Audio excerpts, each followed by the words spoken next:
Hello everyone. A to Z biology में आज आपका फिर से स्वागत है। एनिमल किंगडम सीरीज को आगे बढ़ाते हुए आज हम लोग फाइलम सिलेंट्रेटा में ओबेलिया पर चर्चा करेंगे। लेकिन इससे पहले कि आप मेरे चैनल पर पहली बार आए तो चैनल को लाइक और सब्सक्राइब जरूर कर लीजिएगा ताकि आने वाले हर वीडियो का नोटिफिकेशन आपको मिलता रहे।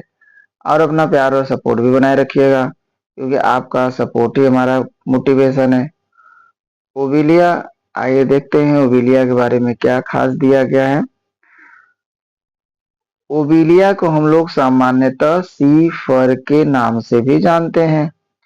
अगर हम इनके सिस्टमैटिक पोजीशन की बात करें तो इनका जो सिस्टमैटिक पोजीशन है, देखिए तो इनका फाइलम क्या है, सिलेंट्रेटा। अच्छा, इनका क्लास हाइड्रोजोआ, ऑर्डर क्या है, हाइड्रोइडा, सब ऑर्डर लेप्टोमेड्यूसी, फैमिली यूकोपिडी, जीनस ओबेलिया और स्पीसीज जो है जेनिकुलाटा।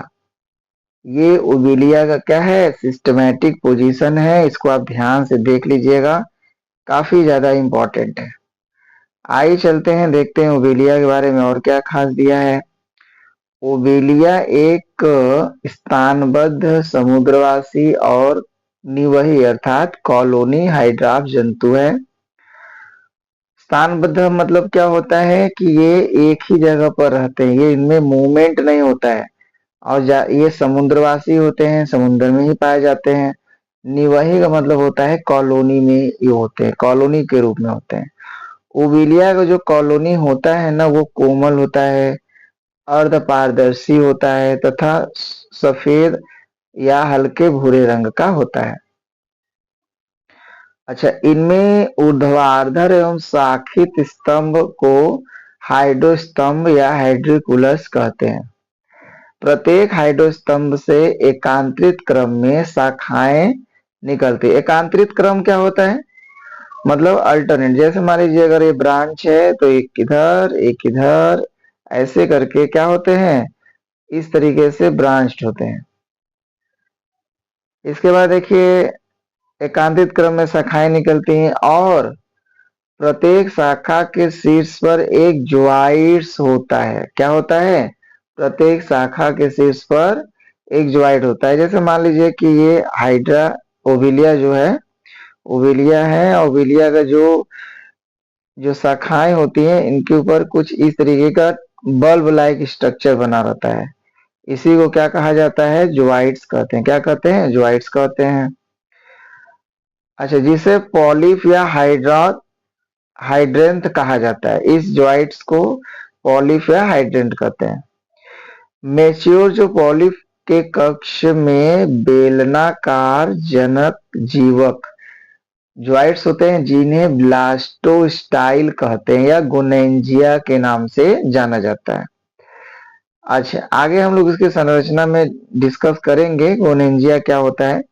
अच्छा, कॉलोनी में दो प्रकार के ज्वाइड्स होते हैं होने के कारण ओबेलिया द्विरूपी होता है। कैसा होता है, ओबेलिया डाइमॉर्फिक होता है। This is important.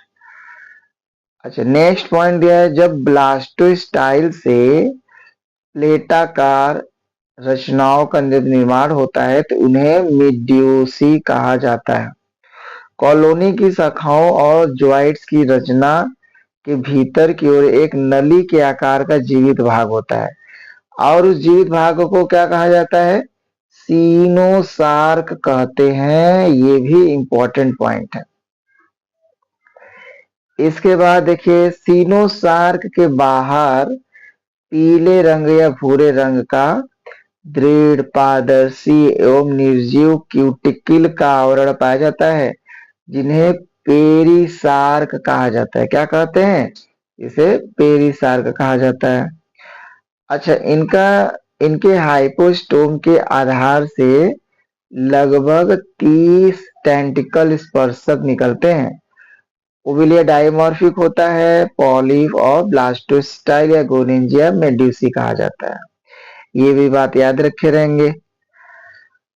ओबेलिया की हाइड्राफ कॉलोनी में मेड्यूसी मुकुलों के विकसित होने पर कॉलोनी ट्राइमॉर्फिक हो जाती है। This is important point.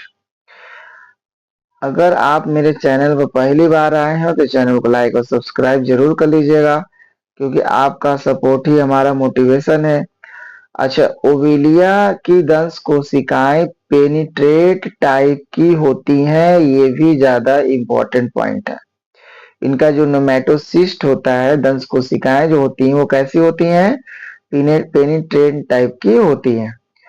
इनमें मूवमेंट नहीं पाया जाता है, ओविलिया में मूवमेंट नहीं होता है। अच्छा, इनमें जो श्वसन और उत्सर्जन होता है ना, इनमें कोई विशेष अंग नहीं होता है, बल्कि इनका उत्सर्जन और श्वसन विसरण के द्वारा बॉडी सरफेस से ही होता है। उत्सर्जी पदार्थ इनका मुख्य रूप से अमोनिया होता है। इनका जो पॉलिप और मेडूसा कैसे होते हैं? रेडियल सिमेट्री होते हैं। Important point. ऐसे मेडूसा जिनमें विलम होता है क्रेप्सिडोट कहलाते हैं, तथा जिनमें विलम नहीं होता है उनमें एक क्रेप्सिडोट उन्हें कहते हैं। अच्छा, एक नवजात मेड्यूसा में केवल 16 स्पर्शक पाए जाते हैं। 16 मतलब जो बेबी मेड्यूसा जो होता है उनमें जो टेंटिकल्स की संख्या जो होती है ना, वो कितना होता है? 16 होता है। कितना होता है? 16। ये पॉइंट आप नोट डाउन कर लीजिएगा, ठीक है। अच्छा, मेड्यूसा में 8 सीमांतग्राही अंग जिसे स्टेटोसिस्ट पाए जाते हैं। स्टेटोसिस्ट का काम क्या होता है? संतुलन एवं पेशी समन्वय करना।